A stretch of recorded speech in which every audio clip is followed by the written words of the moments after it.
Hello everyone, my name is Dr. Bucci and today I've got another Guild Wars 2 video for you. Today I'm going to be talking more about the Elementalist, but more specifically I'm going to be talking about Elementalist builds for world completion or map completion. So in this video I'm going to talk about different utility skills and different traits that are open to the Elementalist that I have used while doing world completion. At the moment I'm at 99% world completion.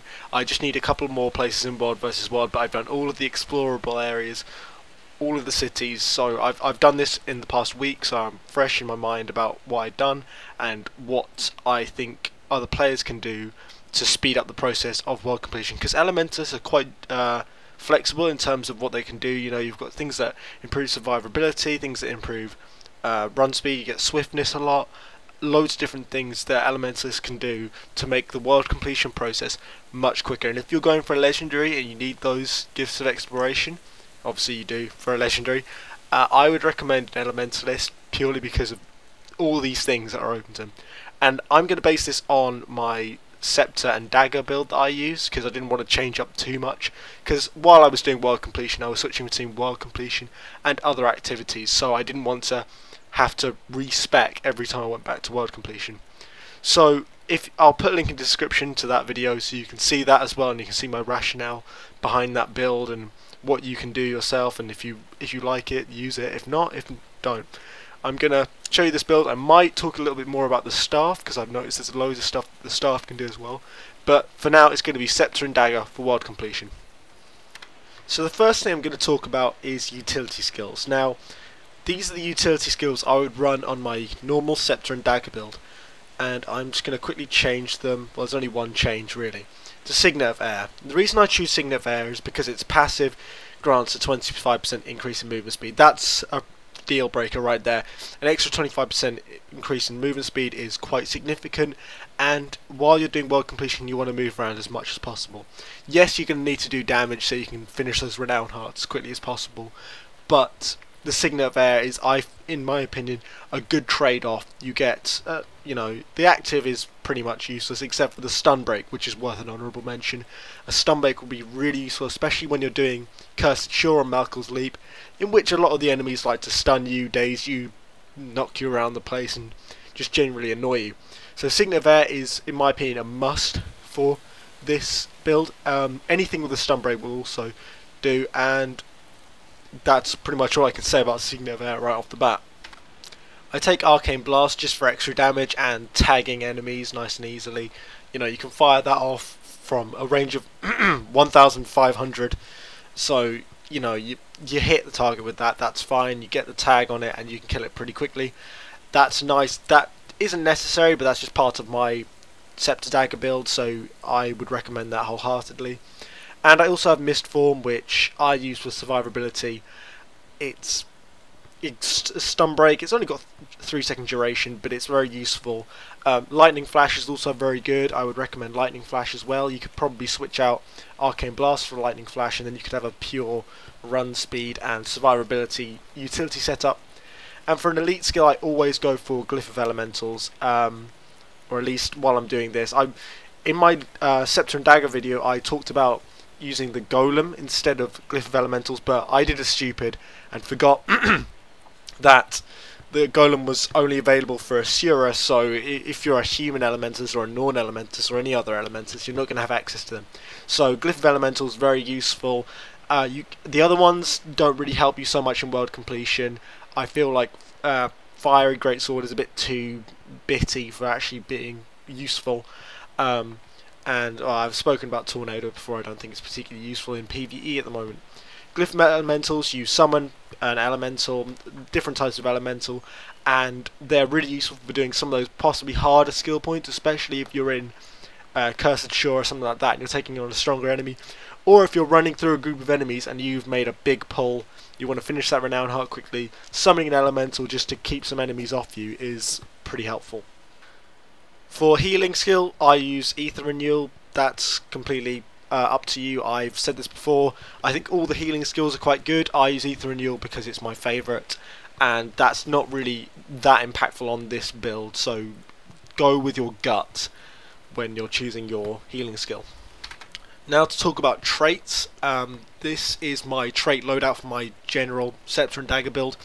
So I'm not going to be changing any of the point allocation at all. I'm going to go with the same point allocation. I'm just going to change some of the traits within it. So firstly, I'm going to get rid of Bolt to the Heart and replace it for 1 with Air. So you move 5% faster every 10 seconds you're attuned to air. That's a nice one. If it stacks with Signet of Air, which I'm not entirely sure about, sorry, then that's excellent. If not, don't worry about it, or don't take Signet of Air, take one or the other. I'm not entirely sure. From what I can tell, they do, but I may be completely wrong there. So experiment with that for yourself. If someone finds out that they don't stack, please let me know and I will completely correct this. But I put 1 with Air on, and for that reason I stay in the Air attunement while I'm running around and roaming. So in terms of getting around the map while you're doing map completion, I would say stay in the Air attunement so you get the bonus of 1 with Air, and use Ride the Lightning as much as you can. It's quite nice for travelling quite a large distance. It's got a reasonable cooldown. You could obviously put in Aeromancer's Electricity. You could switch Fresh Air or Arcane Lightning for that if you wanted, just for the sake of a smaller cooldown. I think that's what Electricity does. Yes, it does. It recharges 20% faster. Yep, I thought so. So you could put that in for a decreased cooldown. That's up to you. I haven't done that, and in hindsight I probably should have done that. Probably would have been quite helpful. So in terms of getting around, just use Ride the Lightning all the time. For damage, you're going to be sticking with the Fire attunement and the Air attunement. You got your Ring of Fire, your Dragon's Tooth, Phoenix, and your Fire Grab. Earth is useful, getting that protection on if you're using Elemental attunement, but really the Air attunement will be your go-to attunement for world completion because you'll be moving so much faster. That's actually all I had to say about Scepter and Dagger. I didn't expect it to be over that quickly, but I just wanted to go through what I've been using for world completion. If you're an Elementalist or you have an Elementalist and you want to do world completion, I'd thoroughly recommend this. It's been really helpful for me. I've done like up to 99% from about 33% in a few days. It's been more or less a breeze.